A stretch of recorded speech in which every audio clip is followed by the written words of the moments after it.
jusqu'à 9h avec Gary Daigneault à l'ouest et Jonathan Gagnon à l'est sur Latitude Rock. Go FM. À Go FM, voici le Doc Mayou. Et c'est lundi, comme moi, évidemment, il déteste le lundi, n'est-ce pas, docteur? Non, c'est inexact. Ah non? Non, je déteste pas plus le lundi que le jeudi, que le mercredi, que le vendredi. Non, ça commence bien la discussion, et pas d'accord. C'est depuis 6 heures un matin que je me chicane avec tout le monde, alors un de plus, un de moins. Alors... c'est parce que t'es grognon. Pardon? Docteur? T'es grognon tous les jours. Ben voyons donc, docteur, vous êtes pas gentil. Qu'est-ce que je vous ai fait? Ah non, c'est correct. Hey, docteur, dites-moi, c'est-tu vrai que vous en allez à la TV? On est en train de finaliser l'émission spéciale sur vous? Ben oui, demain après-midi. Oui. Je m'en vais enregistrer, accorder une entrevue à Jérôme, je pense que c'est Jérôme Dussault. Oui, ça se peut, oui. Jérôme quelque chose, là, qui travaille avec Yves Boisvert. Oui. Éditorialiste de la presse. Oui. Et ils enregistrent, ils font tout un montage à l'émission Dossier judiciaire qui sera retransmis sur Canal D, éventuellement. OK. Et ils font des entrevues sur 3 jours. Alors, ils tournent des entrevues sur 3 jours. Mardi, mercredi, jeudi. Mm-hmm. Et moi, j'y vais. Il va y avoir le grand Yves Lamontagne, le grand Augustin Roy. Il commence à avoir de l'âge, Augustin. Mais là... C'est l'ancien président du Collège des médecins. Ben là, Doc. Il m'est très favorable. Ah oui? Augustin Roy m'aime beaucoup. Ben oui, il m'a appelé samedi. Ah bon? Il m'a appelé samedi à 5 heures pour me dire ça, tu sais, qui avait été demandé pour accorder une entrevue. OK. Alors, Doc, finalement, ça s'en vient bien. Votre affaire, d'après vous, cette émission de télévision, ça va-tu vous aider ou vous nuire? Non, écoute, c'est un hommage. Tu sais, lorsqu'on se donne beaucoup de troubles pour monter un grand reportage sur quelqu'un, écoute, ou bien c'est le pire des truands qui mérite d'être dénoncé, ou bien c'est un hommage qu'on lui rend. Et moi, écoute, au niveau du truandisme, là, trualisme qu'on dit, en tout cas, pour être truand, non, oublions ça, là, je suis pas un truand. Non, j'ai toujours remarqué, docteur, que vous et le truanisme, ça ne fonctionne pas tellement bien. Non. Puis les truands, je les côtoie pas, puis j'aime pas ça. Voilà. Puis, je fais pas grand-chose de truand. J'aimerais, docteur, vous savez que la fin de semaine, je rencontre beaucoup de gens, et en fin de semaine, j'en ai rencontré... je te dis oui, puis je le sais pas. Non, mais c'est parce que je vous en parle souvent. C'est pour ça que je dis ça que vous savez, parce que je vous en parle souvent. Oui. Ce que je veux vous dire, docteur... Je sais de ta bouche. Oui, c'est ça. Et ce que je veux vous dire, docteur, il y a 2 personnes qui m'ont demandé de les saluer en votre présence. D'abord, ma petite sœur, Sandra, qui nous écoute à Saint-Hyacinthe. Ah, c'est gentil. Sur Internet. Et aussi, Julie, qui, elle, nous écoute à Amos. Alors, vous savez qu'à Amos, on est entendu et que c'est une belle ville de l'Abitibi, Amos. Le maire d'Amos est le seul Haïtien qui vit maintenant au Canada, qui est maire d'une ville dans le nord, dans le Grand Nord. C'est spécial, c'est un Haïtien maire d'une ville dans le Grand Nord québécois. Oui, c'est très particulier. Alors, on les salue, je les salue. Oui, c'est ça. Alors, Julie... Julie, monsieur le maire. Oui, Julie qui vous aime, qui m'a dit... Imagine-toi, Julie m'a dit, docteur, c'est fort ça, qu'à l'heure où on parle ensemble, normalement, elle devrait être déjà rendue au bureau. Mais à cause de vous et de moi, elle reste dans son char pour écouter la fin de la chronique. Bon. Alors, elle n'avait pas rentré dans le bureau, parce que dans le bureau, il écoute des niaiseries comme, je sais pas, moi, vous savez, de la musique plate et tout ça. Alors, elle avait écouté Doc Mayou, mais elle vous aime, Doc. Bon. OK, bon. Alors, qu'est-ce qu'on fait ce matin? Une chose de réglée. Bon, et voilà. Oui, en passant, je vous mentionne que Jonathan Gagnon n'est pas là. Il était là au début de l'émission, mais on s'est chicané. Il a sacré son camp, et je suis seul. Donc, ça va pas bien. C'est ça. Lui est abandonné, Gary. Ben oui, mais c'est l'histoire de ta vie. C'est l'histoire de ma vie. Bon, alors là, j'ai un sujet, justement, qui touche les hommes. Et il y a un organisme qui existe ici à Rouyn-Noranda, docteur. J'aimerais ça savoir ce que vous pensez de ça, ce genre d'organisme-là, qui s'appelle Entre Hommes. Oui. Entre, trait d'union Hommes. Oui. Qui invite tous les hommes de l'Abitibi à des cafés-rencontres le lundi soir. Et le titre de l'annonce, ils ont payé pour de la publicité dans le journal local.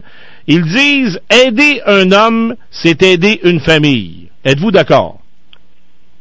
Bon, on pourrait dire la même chose. Aider une femme, c'est aider une famille.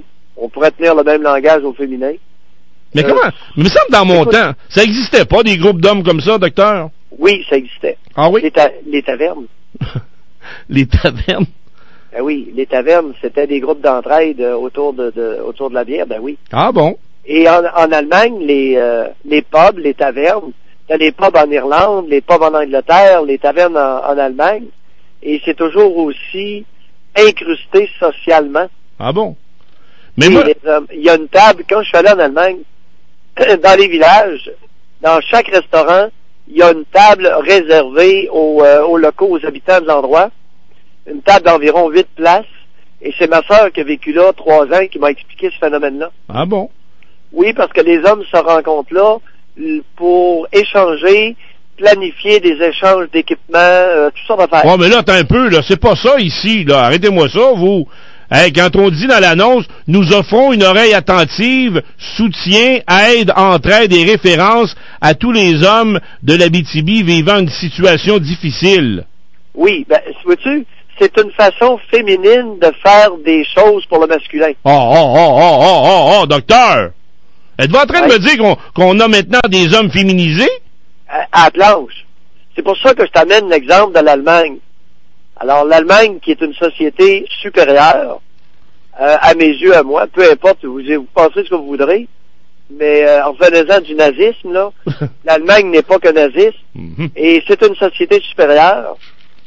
Ils ont une façon de fonctionner, on aurait peut-être avantage à les observer un peu plus, et apprendre d'eux. Oh, mais on s'en va où? C'est pour ça que je te dis, c'est qu'il y a des façons masculines de se fournir de l'entraide. Et là, on essaie, dans la société matriarcale québécoise, on essaie d'imposer subtilement aux hommes une façon féminine de fonctionner dans les groupes d'entraide. Ça vaut pas cher. Parce que il y a en filigrane, en dessous de ça, une espèce de mépris, de négation du masculin. Et c'est dangereux, ça, là, de mépriser, de dénigrer le masculin. C'est un peu comme prendre une bouilloire, puis boucher tous les trous et faire chauffer l'eau. Ouais, mais docteur... Qu'est-ce qui va arriver, Gary? Ouais, mais tout le monde sait que la bouilloire va exploser. Ouais, mais votre comparaison de la taverne ne tient plus. On est loin en Christie de la taverne, là, docteur?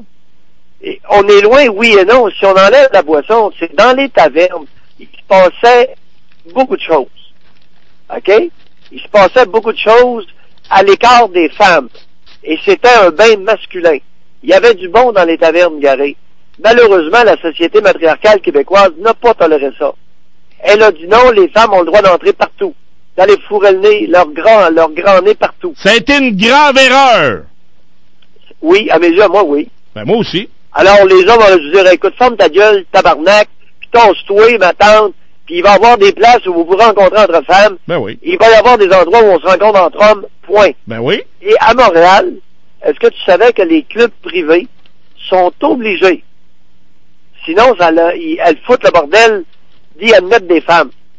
Alors, il n'y a que quelques clubs privés quasi secrets, pour ne pas dire dans le maquis, qui sont uniquement masculins à Montréal. Ah oui?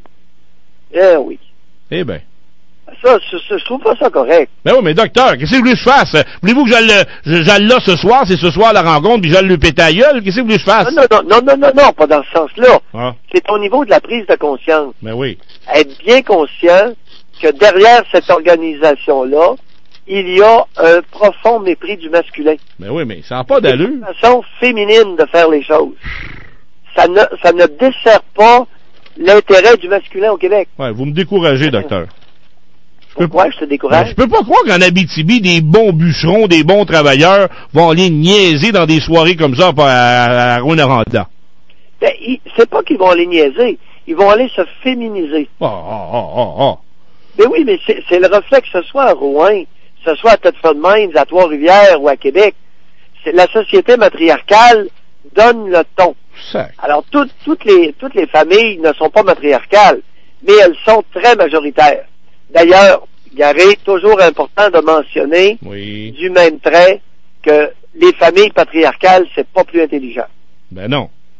Alors, les deux extrêmes, alors, le patriarcat méprise le féminin, et le matriarcat méprise le masculin. Ben oui. In medio stat virtus. Dans le milieu se situe la rectitude. Écoute, les rapports égalitaires au Québec, là, c'est quelques cas une fois de temps en temps, là.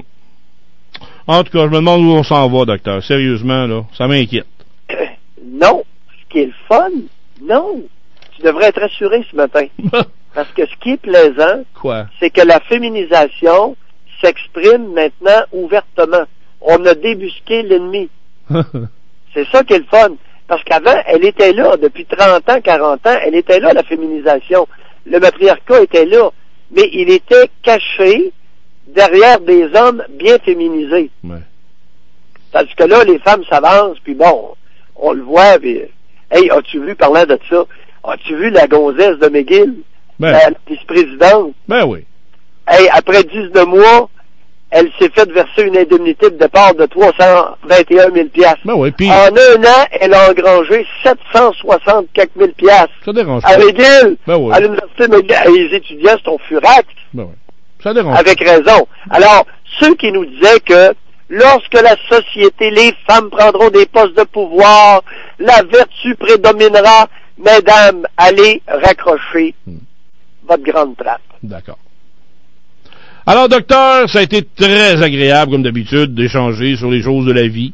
C'est rassurant que ce soit ouvert. D'accord. Ils vont l'essayer. Bon. Ils vont voir l'efficacité de ça et réaliser les particularités de ce genre de démarche-là. Je trouve ça vraiment intéressant que maintenant, c'est ouvert, on peut en parler, et parce que pendant longtemps, j'en parlais, la société matriarcale, là, le monde me disait, je mets le top à la tête, c'est les hommes qui mènent. Ben oui. Non!